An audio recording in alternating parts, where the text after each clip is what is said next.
जय गुरु.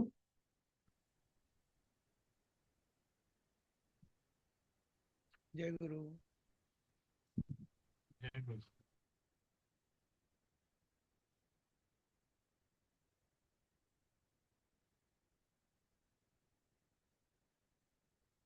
जय गुरु.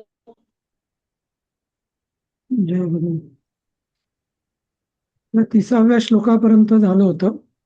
6वा पाठ, 6वा अध्याय. हं. तर म्हणजे तिथं भगवान सांगतात की भक्त जो असतो, योगी जो असतो, तो सगळ्यांमध्ये मला पाहतो आणि मी पण त्याला पाहतोच सगळ्यामध्ये. त्यामुळे आम्ही दोघं हे नेहमी म्हणजे एकमेकांना विसरत नाही असं त्या अर्थाने. पुढचं बघूया. सर्वभूतस्थितं यो मां भजत्येकत्वमास्थिता सर्वथा वर्तमानोऽपि स योगी मयी वर्तते. हम्म. असा जो आहे योगी, तरी तो सर्वथा, म्हणजे सर्वथा म्हणजे कधीही, सगळ्या वेळी, अगदी वर्तमानात सुद्धा तो योगी मयी म्हणजे माझ्यातच, हा, माझा किंवा माझ्यातच असतो. वर्तमानोपी मयी वर्तते, म्हणजे वर्तमानात तरी तो जगत असला तरी तो माझ्यातच असतो असं.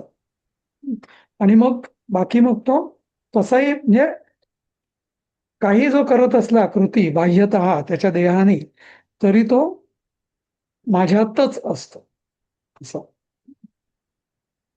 मग नंतर परत अजून पुन्हा ते सांगतात, म्हणजे समदर्शिन हा खूप इथं उल्लेख बऱ्याचदा येतो. आत्मौपम्येन सर्वत्र समं पश्यति यो अर्जुन सुखम वा यदि वा दुःखम स योगी परमो मतः. आणि आत्म आत- आत्मौपम्येन म्हणजे सगळीकडे तो स्वतःलाच बघतो, स्वतःचीच उपमा देतो आणि त्यांनीच बघतो. म्हणजे म्हणजे समदर्शी नाही या अर्थाने. इथे एक गंमत लक्षात घ्या. योगाभ्यास करत असताना सगळा भर हा जितेंद्रिय, मनाला स्थिर करणं, कामनांचा त्याग करणं आणि चित्त अंतर्मुख करणं, याच्यावरती सगळा ध्यानयोग किंवा अभ्यासयोग आहे. पण जेव्हा फळ येतं त्याच्यात मात्र, म्हणजे त्याचं लक्षण सांगताना जास्त भर हा समम पश्यती किंवा समदर्शिनावर आहे. हं. म्हणजे जास्त भर हा म्हणजे समदर्शिना हा हा अभ्यास नाहीये, हे त्याचं फळ. समजलं ना मी काय म्हणतो ते? आपल्याला वाटेल की हे फळ हा अभ्यास आहे का, तर नाही. जसजसं जितेंद्रिय, कामनांचा त्याग, आसक्ती ममता अहंकारांचा त्याग, हम्म, आणि आत्मरूप अंतर्मुख होणं, की आपोआप समम पश्यती हा भाव येतोच. आता इथं 32व्या श्लोकापर्यंत हा सगळा आत्मसंयम योग संपला. म्हणजे आत्मसंयम योगाची लक्षणं वगैरे वगैरे सगळं आलं. अभ्यास कसा करायचा, लक्षणं काय वगैरे वगैरे. आता अर्जुन प्रश्न विचारतो की हे फार कठीण आहे सगळं, जसं आपल्यालाही वाटतंय नाही का, एवढं कसं होणार सगळं. तर योयम योगस्त्वया प्रोक्त साम्येन मधुसूदन एतस्याहं न पश्यामि चंचलत्वात् स्थितीम स्थिराम. हा, तर हे मधुसूदना, हे तर मला माझं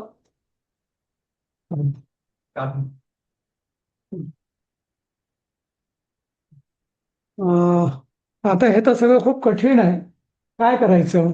तर तेव्हा मग आणि अजून पुढचा एक श्लोक आहे मला वाटतं. हा, चंचलम हि मन कृष्ण प्रमाधी बलवद दृढम तस्याहम निग्रहम मन्ये वायोर्व सुदुष्करम. ती वायूसारखं चंचल आहे, मग त्याला कसं काय पकडणार, कसं? नाही का? म्हणजे आपलं पण तेच आहे. म्हणजे सगळं हे तू म्हणजे योग वगैरे वगैरे, म्हणजे समत्व भाव वगैरे वगैरे हे सगळं सांगितलं, पण माझं मन जे आहे त्याला निग्रह करणं हे जणू वायूला पकडण्यासारखं दुष्कर नाही का? तर मग इथं हा प्रसिद्ध श्लोक आहे भगवानांचा, की कसं मनावर संयम कसा करायचा.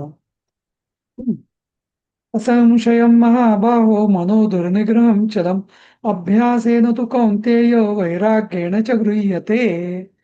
आता मनाला पकडायचं कसं, म्हणजे पहिल्या वाक्यात सांगितलेलं असंशय तू म्हणतोस ते बरोबरच आहे.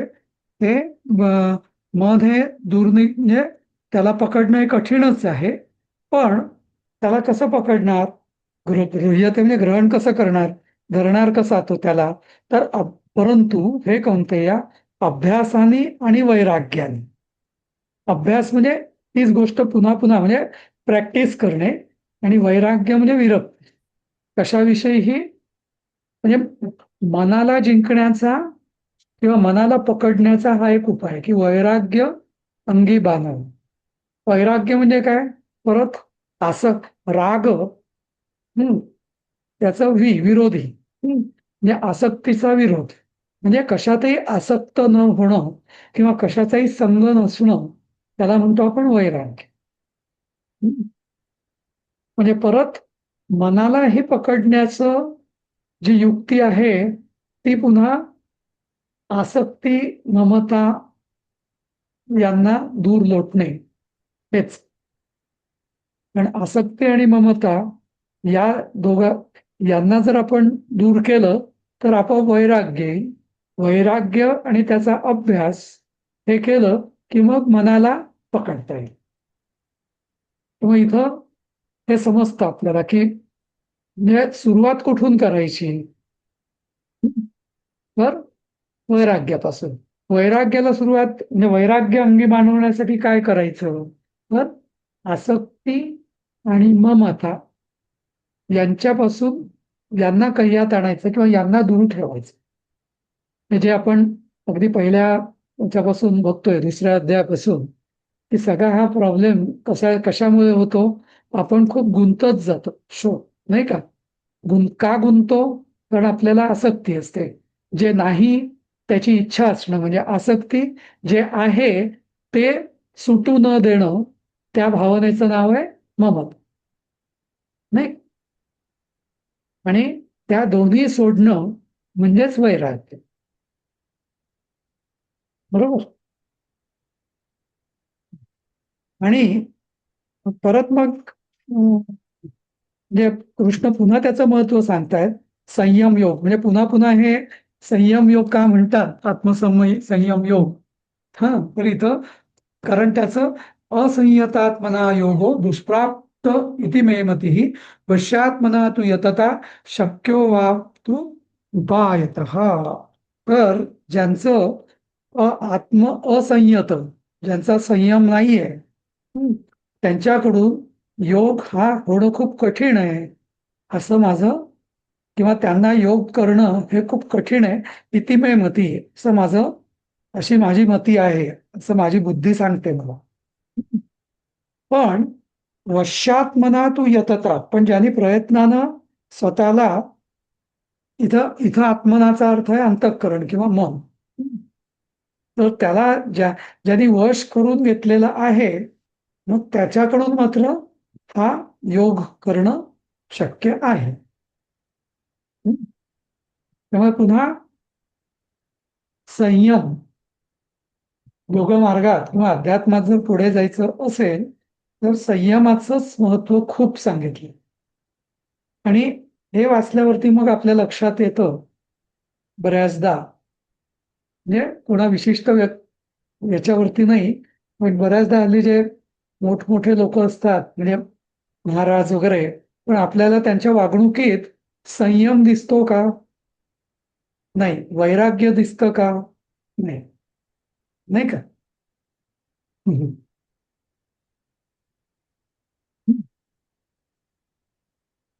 त्यामुळे एका वेगळ्या पद्धतीने आपण म्हटलं की योगी कोण, की ज्याच्या अंगी जो संयमी आहे, जितेंद्रिय आहे, आणि ज्याच्या अंगी वैराग्य मांडलेलं आहे. ही 3 योग्याची लक्षणं असायलाच पाहिजे, नाही का. ठीक आहे.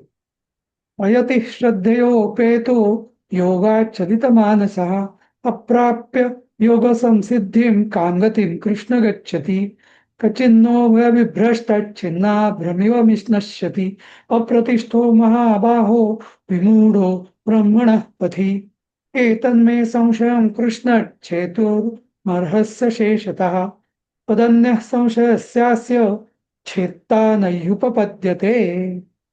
मग आता आता आहे ना, ही शंका फार स्पेसिफिक आहे की म्हणजे नुसतंच त्याने हे सोडलं असं नाही म्हणत आहे अर्जुन. अर्जुन काय म्हणतोय की तो तो आता म्हणजे कर्मयोग केला, कर्मयोगाचा संन्यास पण म्हणजे करून म्हणजे चित्तशुद्धी झाली, चित्तशुद्धी आणि संन्यास आणि योगाभ्यासाला त्यांनी प्रारंभ केला. पण तो योग जो आहे पुढचा योगारूढ ज्याला आपण म्हणतो, ती योगारूढाचा जो प्रवास आहे तो काही त्याचा नीट झाला नाही. हा, आणि मग शेवटी म्हणजे म्हणजे मन पण त्याचं जसं आपण म्हणतो की मरण समय जे मनात इच्छा असते त्याने पुढचा जन्म मिळतो, तर ते काही झालं नाही त्याचं. म्हणजे सगळं थोडासा भ्रष्ट झाला. भ्रष्ट म्हणजे तसं की त्यांनी वाईट कृत्य नाही केली, पण मन त्याचं स्थिर राहिलं नाही. कारण मन हे चंचल आहेच. तर मग असं जेव्हा मन म्हणजे मार्गाला लागला, थोडक्यात म्हणजे काय, तो योगी किंवा साधक मार्गाला लागला, त्यांनी अगदी संन्यास पण आवाज घेतला. नाही येते. आवाज नाही आला मध्यंत थोडा वेळ.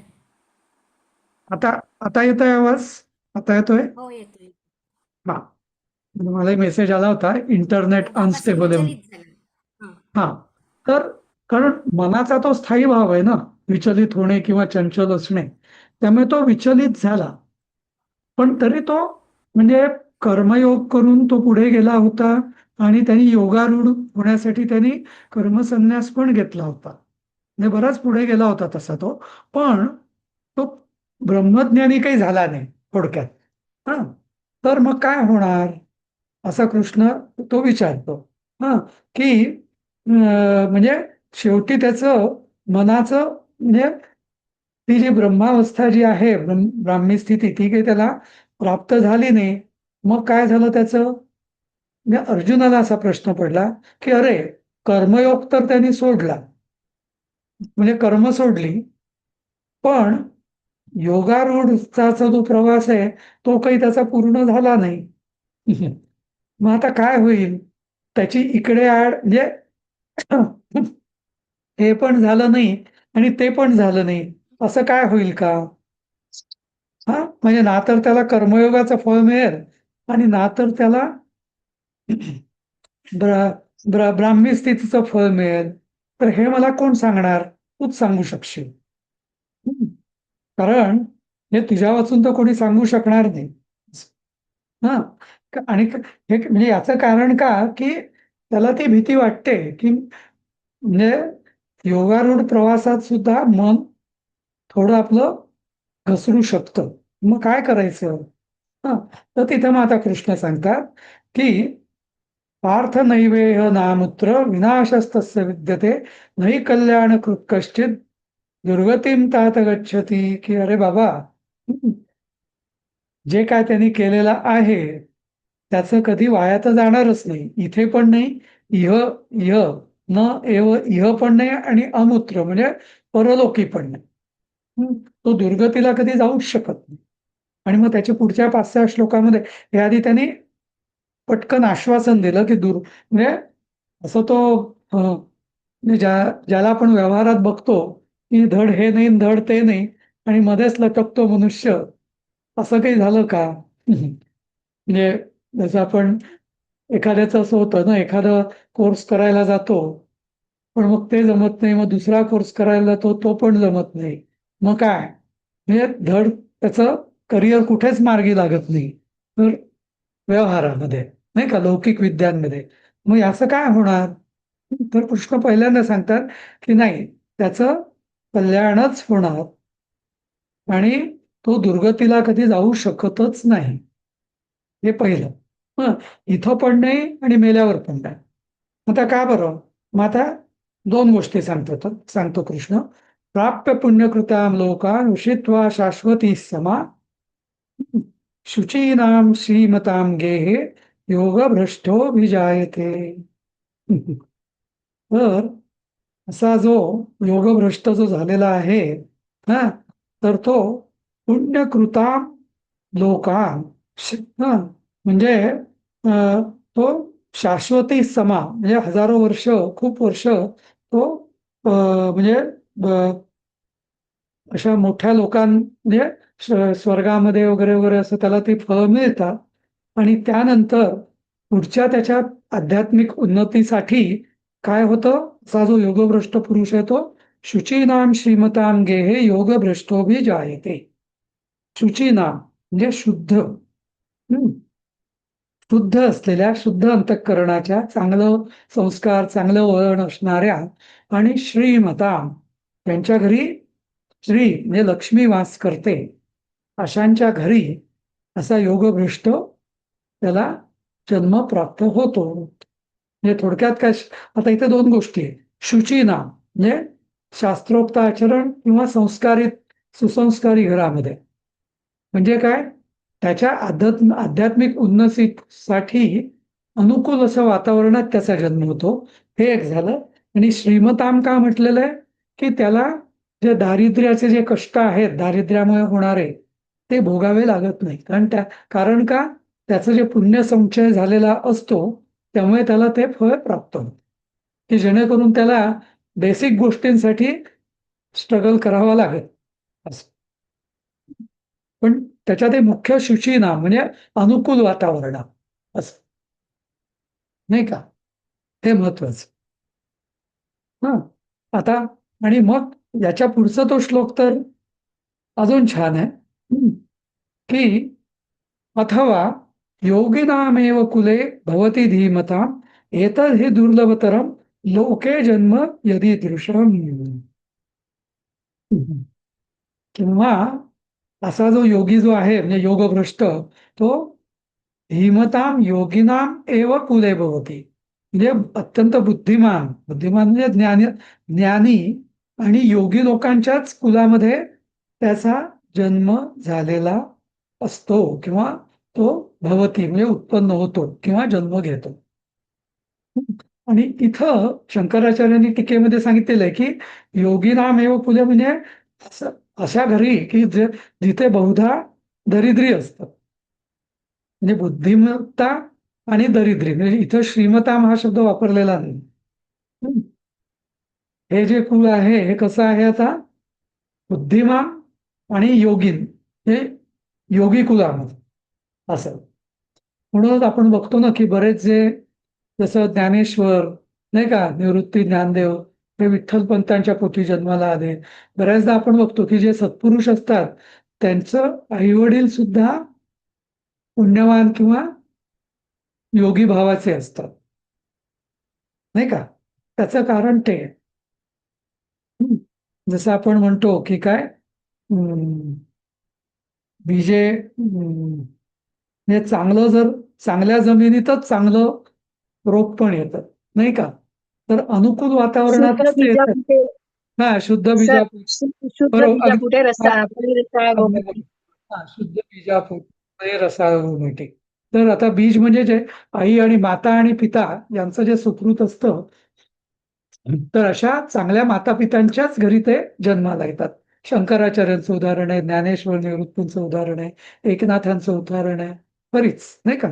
तर जसं जसं मी तुम्हाला मागे सांगितलं होतं की दुसऱ्या महिन्यामध्ये, दुसऱ्या किंवा तिसऱ्या महिन्याच्या सुरुवातीला तो जो असे जे पुण्यवान आत्मे असतात, तर हे बरोबर अशा शुद्ध म्हणजे शुद्ध बीज म्हणजे अशाच मध्ये ते प्रवेश करतात. पण पहिल्या 1-2 महिन्यात तर नुसतं आत्मा प्रवेश किंवा चैतन्याचा प्रवेश झालेला नसतो गर्भामध्ये, नाही का. ते चैतन्य आलेलं नसतं, ते नुसतं बायोलॉजिकल ग्रोथ असते. पण चैतन्याचा प्रवेश होतो दुसरा महिना संपला, बरोबर. आणि तेव्हा ते म्हणजे ते, आणि असं म्हटलं जातं की ते ते आत्मे सुद्धा अशा योग्य याच्या शोधात असतात, योग्य माता पितांची, आणि बरोबर ते तिथं हे करतात. आणि ते अत्यंत दुर्लभ आहे. म्हणजे शुचीनाम श्रीमताम घे पेक्षा सुद्धा योगीनाम एव कुले भवती धीमताम हे जास्त दुर्लभतर. कारण का, इथे साक्षात त्याला घरच्या घरीच त्याला सगळं मार्गदर्शन पण मिळतं, बुद्धी पण मिळते, ज्ञान पण मिळतं, योग मार्गाचाही उपदेश आणि संस्कार होतात, नाही का? बरोबर. आणि त्याचं कारण तेच सांगितलंय त्यांनी, तत्र तम बुद्धी संयोगम लभते पौर्वदेहिकम यतते च ततो भूय संसिद्धौ कुरु नंदन. कारण असा जो योगभ्रष्ट जेव्हा तो अशा योगीना म्हणजे दरिद्री योग्यांच्या घरात जेव्हा तो जन्म घेतो, तेव्हा त्याला म्हणजे आधीचा तर संस्कार, पूर्वजन्मीचा तर संस्कार असतोच, पण अनुकूल वातावरणामुळे त्याला त्या जन्मीचे संस्कार सुद्धा त्याला योग मार्गाचेच होतात, आणि तो अजूनच प्रयत्न करायला लागतो. अनायसे त्याच्या कानावर सगळं पडायला लागलं, नाही का, लहानपणापासूनच असं.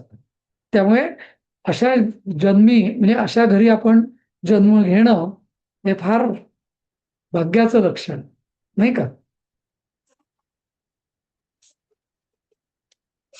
म्हणजे आणि याविषयी म्हणजे सर, उलट ही जी ऊर्ध्वगती आहे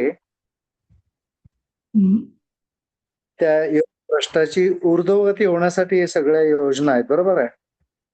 बरोबर, तसंच म्हणजे उलट अर्थी ज्यांना नाव त्याचं काय होतं? उलट अर्थी म्हणजे ज्याची नाही, उलट अर्थी म्हणजे मला कळलं. पार्डन? हा? नाही, उलट जो अर्थी म्हणजे गतीला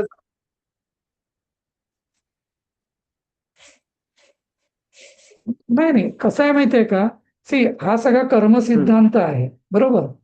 जसं कर्म तसं फळ, बरोबर? तर जसं पूर्वजन्मात जर सुकृत केलं असेल तर अनुकूल वातावरणात जन्म होईल. पूर्वजन्मात जर सुकृत नाही केलं तर चांगल्या कुलामध्ये किंवा चांगलं अनुकूल वातावरणात जन्म नाही मिळणार. जसं जो मुलगा अभ्यास करतो त्याला चांगले मार्क मिळतात, परीक्षेत चांगलं यश मिळतं. जो अभ्यास करत नाही त्याला यश मिळत नाही तेवढं, म्हणजे अपेक्षा म्हणण्यापेक्षा तेवढं यश मिळत नाही, बरोबर. नाही का? त्यात काही म्हणजे देव काही त्याला शिक्षा करत नाही, बरोबर? देव म्हणतो तुम्ही जसं कर्म केलं, ज्या जीवानी जसं कर्म केलं तसं त्याला फळ मिळतं. आणि परमेश्वराचा हा सत्य संकल्प आहे की कोणीही प्रत्येकाला तो बोट देतच असतो त्याला उद्धारासाठी. पण बहुतेक वेळा काय होतं की आपणच आपल्या वासनेमुळे त्याचं बोट पकडत नाही. त्यांनी बोट दिलेलंच आहे आपल्याला. आपण पकडत नाही आणि आपण आपलं गटारात जातो, त्याला तो काय करणार, नाही का? सर, आणि त्या अच्छा, अर्जुनाचा प्रश्नच मुळात असा आहे की जो योगारूढ होण्याच्या मार्गावर होता आणि त्याचं मन चलित झालं त्याच्यापासून, तर त्याची होय, गती काय होते, त्याचं उत्तर आहे हे सगळं. बरोबर बरोबर. नाही म्हणजे पण तेच आपण जरी पुढे जरी एक्सटेंड केलं की म्हणजे कुठल्याही बाबतीत समजा अगदी तो योगारूढ नसला, कर्मयोगी करता होता होता सुद्धा त्याची म्हणजे तो म्हणजे त्याचं कर्म चित्तशुद्धीच झाली नाही, तरी शेवटी हे होणारच आहे ना, अनुकूल वातावरण. जो जसा आहे त्याला त्याच्या पुढच्या अवस्थेत नेणं हे परमेश्वर नेतोच त्याला. त्याच्या पुढच्या प्रगतीसाठी तो अनुकूल वातावरण देतोच. पण जसं म्हणजे मी ज्याला म्हटलं, जन्माला अच्छा. घातलंय त्याचा उद्धार हे तो करणारच. प्रतिकूल वातावरण देत नाही, नाही, आता अनुकूल त्याने वातावरण देतो. पण आता कर्माला एखाद्याने अनुसरून. आधीच्या जन्मात जर दुष्ट बुद्धीने काही लोकांना त्रासच दिला असेल, दुष्टपणाच जर केला असेल आधीच्या जन्मात, तर आणि त्याच्या मग शेवटी मरणांताने सुद्धा त्याच्या मनात दुष्टपणाच येणार. मग तो दुष्ट वातावरणातच जन्माला येणार, कारण त्याची वासनाच ती आहे, नाही का? त्याला देवाचा काही म्हणजे देवाला दोष देऊन काही उपयोग नाही, नाही का? की मला अशा वातावरणात तू काय जन्माला घातलं, बरोबर? तर त्याचं उत्तर असं की बरोबर. तुझी आमची गेल्या वृत्ती जन्मीची बघा. वासनाच दुष्टपणाची होती, मी तरी काय करू, नाही का? बरोबर. हं. सर, पण हा जन्मोजन्मीचा प्रवास आहे, तर श्रीमान कुलात किंवा मग वैरागी कुलात जन्म घेऊनही तो योगारूढ होईलच ह्याची काही खात्री देता येत नाही. मग का होईल? नाही, कसं आहे की परमेश्वराने आता त्याला पुढचा जन्मात सुरू केलं तर असे असू शकतं अजून त्याला 2-4 जन्म तीच अवस्था किंवा 10 जन्म त्याचा अजून तेच सुरू राहील, नाही का? जसं आपण त्या माझा एक प्रश्न थोडा वेगळा आहे. हा नाही यांचं राजेशचा आधी होऊ दे ना, 1 मिनिट मग आपण हा, हो. तुमचं हा तर नाही का राजेश, कारण हम्म आता जसं UPSC ला लोक प्रयत्न करतात, IAS वगैरेला स्पर्धा परीक्षांना पहिल्या फटक्यात काही जण होतात, काही क्वचित काही पास होत नाही, दुसरा तिसरा चौथा अटेम्प्ट पर्यंत ते प्रयत्न करतात ना, नाही का? हम्म हम्म. नाही का? पण आता असं. आता ह्या जन्म घेऊन तो आता योगभ्रष्ट कदाचित होणार नाही. ओके, मग मग तो परत तो श्रीमान कुलात किंवा मग वैरागी कुळातच जन्म घेत राहील का? नाही नाही नाही, आता 2 गोष्टी. योगभ्रष्ट होणार नाही म्हणजे काय? त्याचा अर्थ तो योगारूढ होईल, मग पुढचा काही प्रश्नच नाही, मग तो जीवनमुक्तच झाला, हम्म हम्म. नाही का? नाही, आपण योग भ्रष्ट हा जो म्हणतो तो हो. मोहित झाल्यामुळे कदाचित त्याच्यामुळे आपण त्याला ज्ञान मिळालं नाही म्हणून तो योग भ्रष्ट झाला असं म्हणत नाही होत ना. नाही नाही, पण कसं आहे माहितीये का की आता त्या अवस्थेला पोचल्यावरती या 2च शक्यता संभवतात. एकतर त्याचा योग पूर्ण झाला किंवा तो योगभ्रष्ट झाला. हम्म, असं अच्छा अच्छा, ओके. हम्म तिसरी अवस्थाच संभवत नाही ना, नाही का? हम्म आता म्हणजे जसं आपण म्हणतो की मला नदी आहे, मला पैलतीराला जायचंय, हा मी उडी मारली या काठावरून आणि अर्ध्या काठावर गेलो आणि मग मला संकट आली तर मी बुडून गेलो म्हणजे मेलो किंवा मी पलीकडे गेलो, नाही का? हम्म. हं. त्यामुळे हो. सर, मला विचारायचं आहे हा की आपण सगळे गृहस्थाश्रमी आहोत, हं, तर आपण काय कर्मसन्यासी होऊ शकत नाही पूर्णपणे, हं. म्हणजे संन्यास घेऊन म्हणजे योगारूढ होऊ शकत नाही. मग ते संन्यास घेऊन योगारूढ होण्यासाठी आणि परमेश्वराची प्राप्ती करण्यासाठी आपल्याला आता अनेक जन्म घ्यावे लागतील आणि मग कधीतरी आपण कर्मसन्यास घेऊ आणि मग कधीतरी योगारूढ होऊ, असं आहे का? आश्रमी लोकाला कधीच परमेश्वर प्राप्त होऊ शकत नाही, त्याला नाही कर्मसन्यास वगैरे घ्यायचं आहे, शंकराचार्यांच्या तर दृष्टीने काय? ऐका ना, शंकराचार्यांच्या दृष्टीने नाही, कर्मसन्यास केल्याशिवाय मुक्ती नाही. आणि याच्यावरती आता याच्यावरती विनोबाजींनी छान उदाहरण दिलं एक, मला खूप आवडलं. हं. आणि त्यांनी सांगितलं की शंकराच्या म्हणजे खूप हा गोंधळ आहे की मुक्तीचा आणि कर्माचा संबंध काय. हा कर्मात असताना मुक्ती मिळू शकते की नाही, हा मोठा मुद्दा. शंकराचार्य म्हणतात की मुक्ती आणि कर्म हे दोन्ही परस्पर विरोधीच आहे. हा कारण मुक्ती ही काही करण्याची गोष्ट नाही, मुक्ती ही अनुभवण्याची गोष्ट आहे.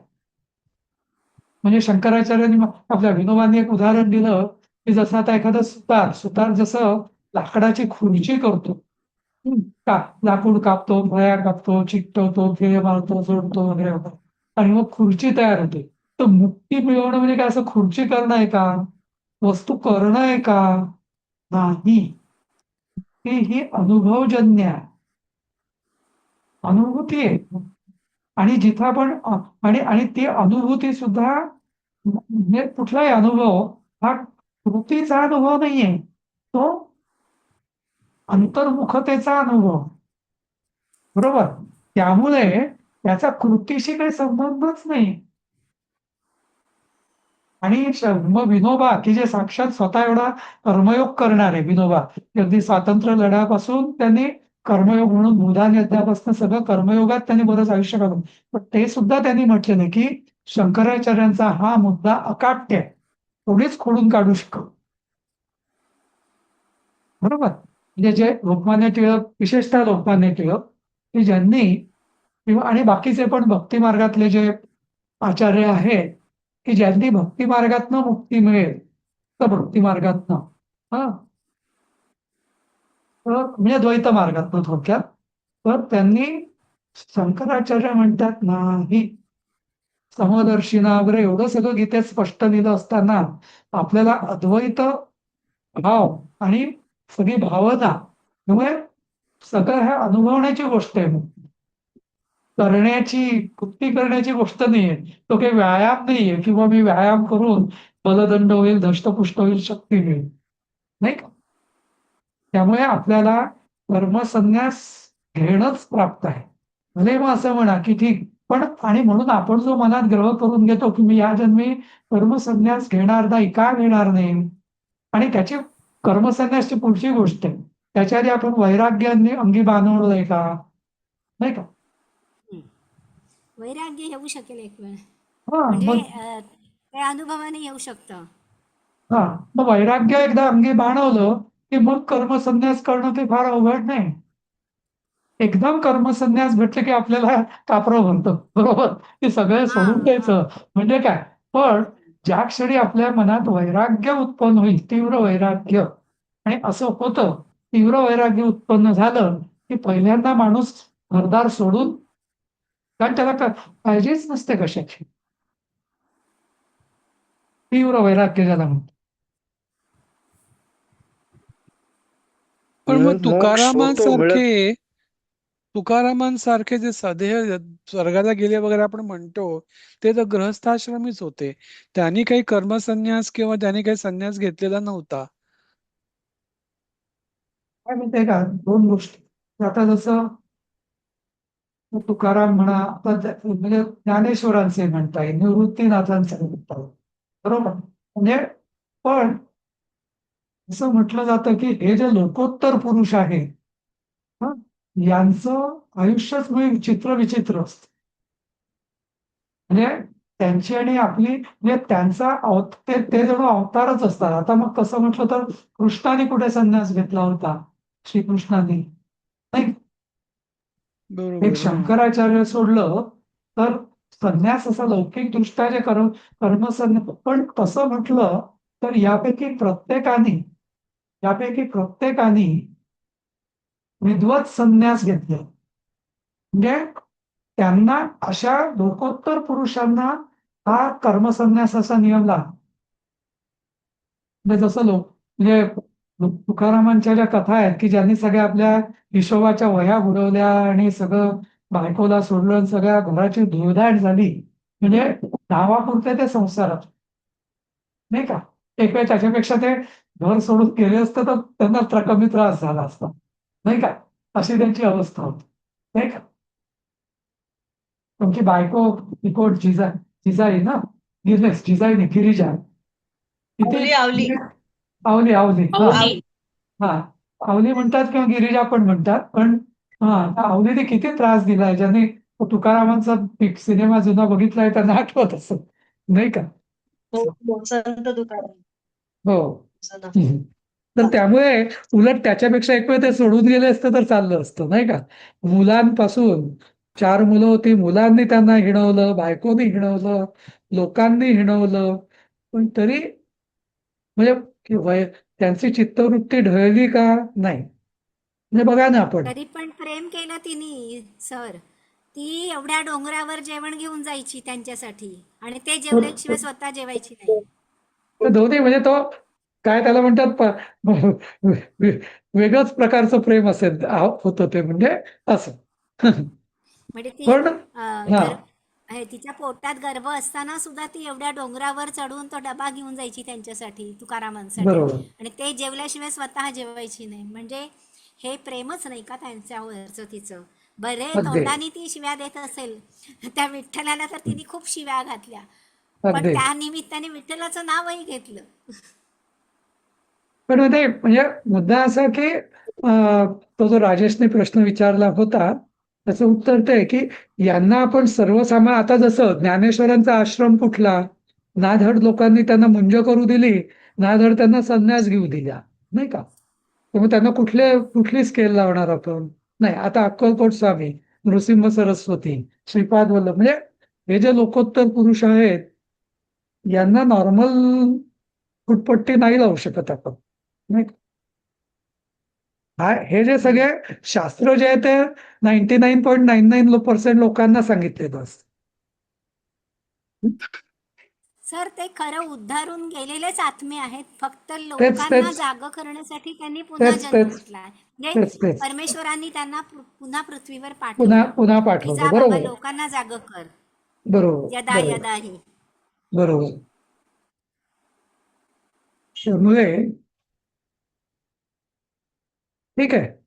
पुढचं, पूर्वाभ्यासेन तेनैव ह्रियते यवशोऽपि सः जिज्ञासुरपि योगस्य शब्दब्रह्माति वर्तते. हे फार म्हणजे अगदी त्यांचं कसं आहे की पूर्वाभ्यासेन म्हणजे पूर्वीचा अभ्यास सुद्धा त्यांचा कंटिन्यू होतो. हा, आणि अवशः अपि सः, आणि तो अशा रीतीने म्हणजे तो म्हणजे योगस्य जिज्ञासू अपि, तो मग आता नुसता जिज्ञासू असला म्हणजे योगी जरी नसला पण नुसता त्याला जिज्ञासा आहे. हा, आणि असा सुद्धा शब्द ब्रह्माती वर्तते. शब्द ब्रह्माती वर्तते म्हणजे काय? शब्द ब्रह्म म्हणजे वेद. हा, तर आता जो वेद आहे तर त्या वेदांना सुद्धा तो पलीकडे जातो, त्याच्यापेक्षाही जास्त पुढे जातो. म्हणजे संस्कार नष्ट होत नाही त्याच. आणि मग इथं मग शंकराचार्यांनी हे दिलेलं आहे की कधी कधी असं होतं की त्याचा जो अधर्म झालेला असेल, अधर्म म्हणजे काय की ज्यांनी मनाच्या चंचलतेमुळे काही त्याच्या हातून पापाचरण जरी झालं असेल तरी, आणि मग त्याचं फळ म्हणून त्याला काही काळ त्याला त्याचा अभ्यास सुरू होत नाही, बरोबर, नवीन जन्मामध्ये. पण ती जी म्हणजे म्हणजे ती वेळ संपली म्हणजे त्याचं भोग पूर्ण झाले त्याच्या वाईट कृत्यांचे, ना, की परत त्याला ते जुने संस्कार त्याला मिळतात आणि तो पुढे जातो. बरोबर.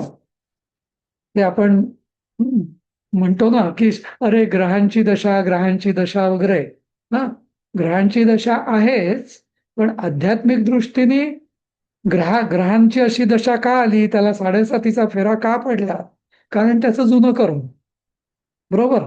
शनीचा काही त्याच्यावर भांडण नाहीये कुठल्याही व्यक्तीशी, पण अमुक एक पण व्यक्ती साडेसाती सुद्धा जर काय ते साडेसातीमध्ये सुद्धा माणूस जर चांगला कर्म करत असेल, पूर्वीपासूनच तो चांगला असेल, तर त्याला साडेसातीमध्ये कधीच त्रास होत नाही सर. नाही नाही, पण तो आपण विचारच करायचा नाही.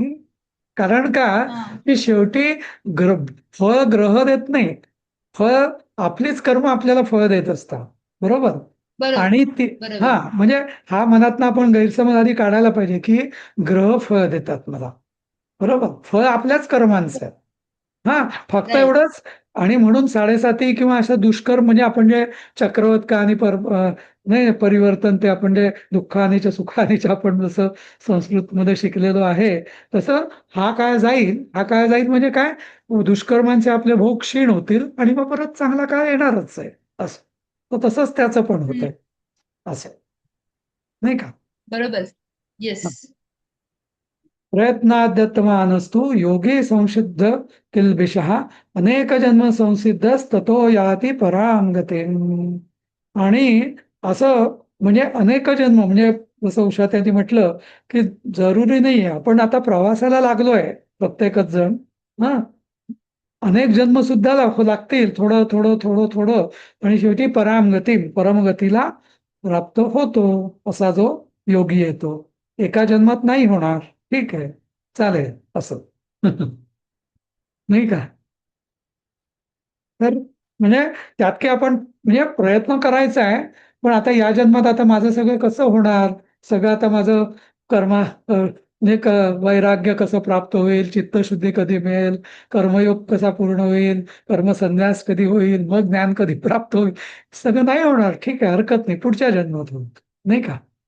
पण निदान आपण इथपर्यंत तर आलोत ना, असं विचार करायचा, नाही का? त्यामुळे इथं या 2-3 5-6 जे श्लोक आहेत ना याच्यामध्ये परमेश्वर आपल्याला किंवा भगवान आपल्याला आश्वासन देत आहेत. हा, फार म्हणजे, आणि अर्जुन सुद्धा